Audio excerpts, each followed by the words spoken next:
Hey YouTube, it's Florida Deere here again. About to do video 1 of a 2-part series on the John Deere 140 steering unit. This unit can be found obviously in John Deere 140s, and I believe as the early 300 series as well. You know, your 312, 314, 316 Kohler, 317 variety, you know, 300. In those tractors as well, from the mid 70s to the early 80s until the 316 and 318 took over. They have a different steering unit. Obviously the 318 had a power steering unit, but anyway, this first video will be simply the disassembly of it, and then I'll do the second video on the reassembly of a different steering unit from another 140 that's basically already scrubbed down and cleaned up, and I have some new parts in as well for, bearings and some seals and stuff. But anyways, I'll get started here. If you like this video and you find it useful, subscribe to my YouTube channel. I, have repair and, maintenance videos on there. Not a whole lot, but I'm adding some here and there. And if you find it helpful as well, you can hit the like button too. That would be helpful as well. Anyways, let me get started on this. I might have loosened some of these first couple bolts, so it doesn't look like I'm struggling too bad when I get going on this stuff. So anyways, here we go. Okay, I'm hoping you all can see me. Actually, if you can or can't see me, that's not really important. But what you're hopefully seeing is the steering unit itself and my hands working on it. Anyways, here goes. You have the double bolt or double nut on this side, and you have the single on this side. This single one is a 7/8. Obviously, like I said, they've been loosened already. This is a 1 7 or 1 1/8, a double 1 1/8.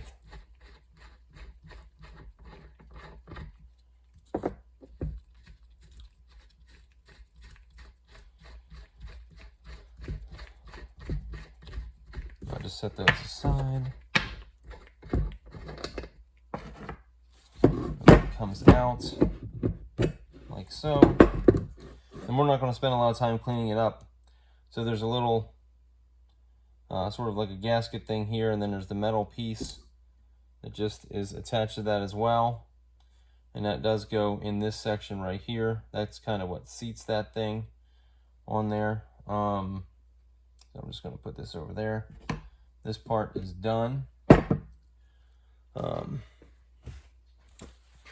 clean up my hands here again. So you can take out the, I don't know the size on this one. Looks like I was ever so slightly off. I'm gonna be grabbing a 12mm. Probably should grab something standard. Sure enough, that is a 7/16 to get the grease fitting off. This is obviously a part that I did not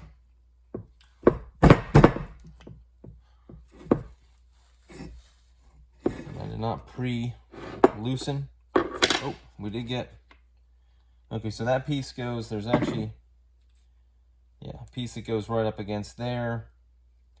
So I'm going to put that back on there so we know where it goes.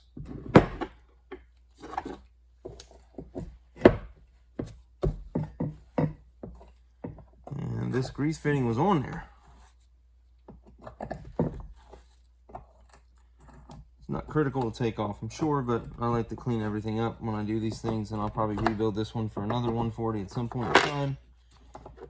So I'll try to keep all the parts nice and,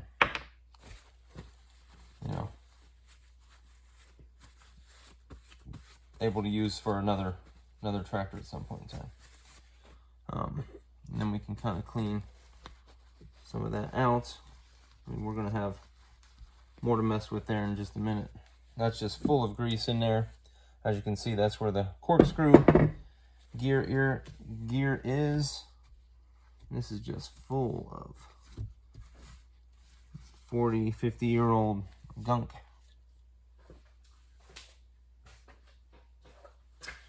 So, as you can see, maybe, the next thing we have to take out is this, the end piece, which is pretty nasty as well.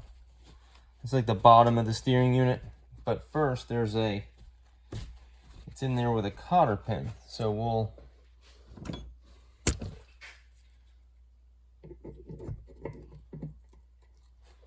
squeeze that together,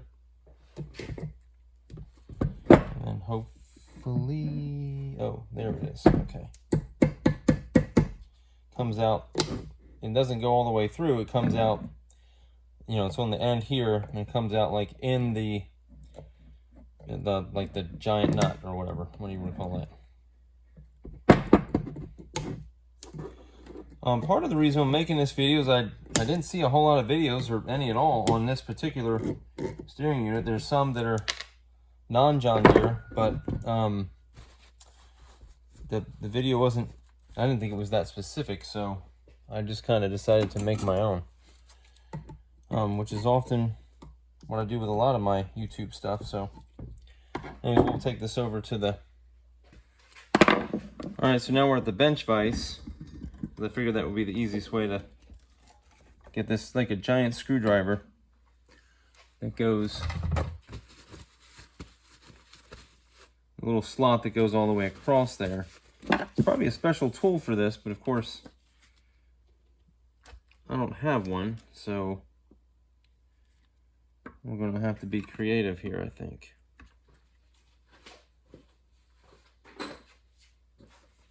Being creative often involves a hammer, and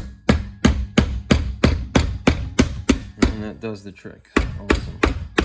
It's been so long since I took apart the other one, I cannot remember exactly how all these things go together or apart, but they're easy enough to figure out.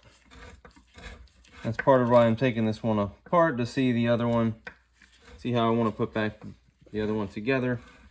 Probably should have made a video with this one anyway, when I took the other one apart, but sometimes I get going and then don't think to turn on the video, so, you know, whatever. It's easy there, and then it got hard again. Again, the cool thing about these tractors is they're just so old. They're still so, I mean, I don't know. I think they were made, you know, with good pieces, good manufacturing. Not that I'm saying that all the stuff today is junk. I'm just saying that it is pretty cool that you can have something that's this old and it operates like it does.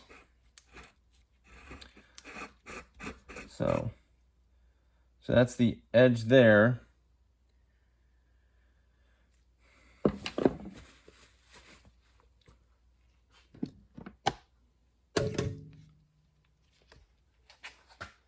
As you can see, you have some loose ball bearings in there. At least I believe they're loose, or they're in a little cassette similar to, where are we? These right here. These are the new ones.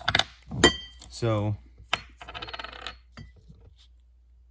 that's what they're supposed to look like. I did have, well, I thought I had, there's one ball bearing right there.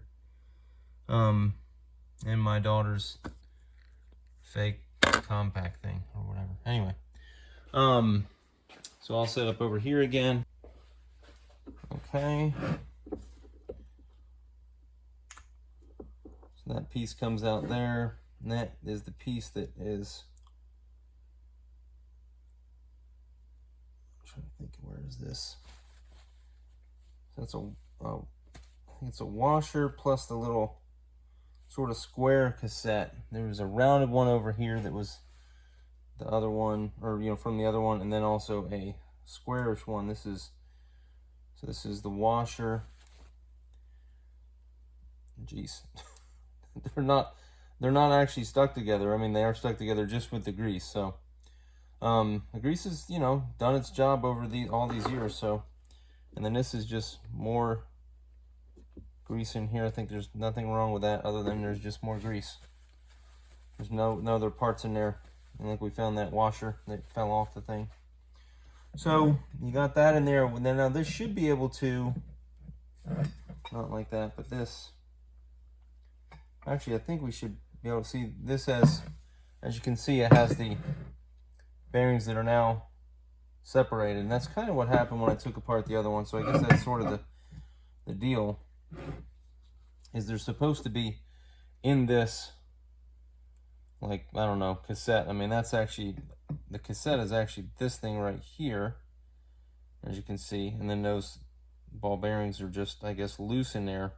When my new ones came through on the package, they were, some of them had fallen out. So I guess that's not, it's not a failure on the part of the bearing. It's just exactly how it's designed. At least that's what I'm assuming.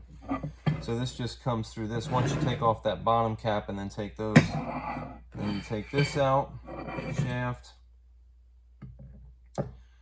and then we can count the bearings at some later date, but you can see how much, just like crazy amounts of grease. But I mean, you know, it's a moving part, so you want it to last long, and it sure has. And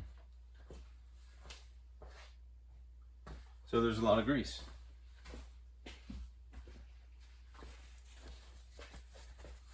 And then there's another like cassette thing with a bearing retainer in here, and I'll see if I can't remember how this comes out. So there's the cassette. Actually, I'll take it out. It's missing half its bearings. That goes on that side. There's a bearing right there. When I say bearing, I mean the ball bearings of the bearing, the ball parts. Well,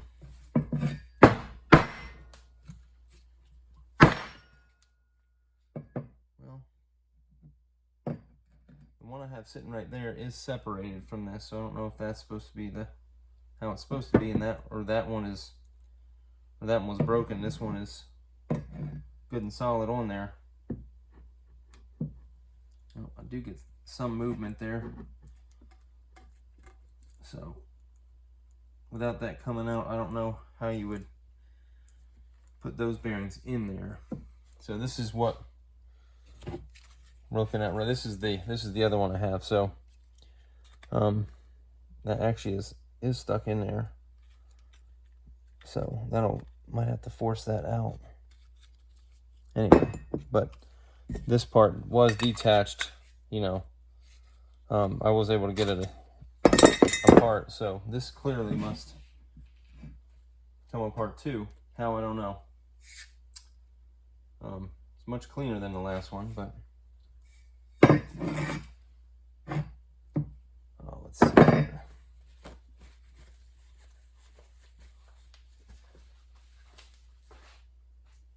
One thing you gotta love working with is grease. Just about nothing that makes a bigger mess, except for maybe your 4-year-old daughter dumping 5 quarts of hydrostatic fluid, or hydraulic fluid rather, all over the floor after you drain it and tell her to not touch it. But then she does anyway. And I already have the parts for the other unit.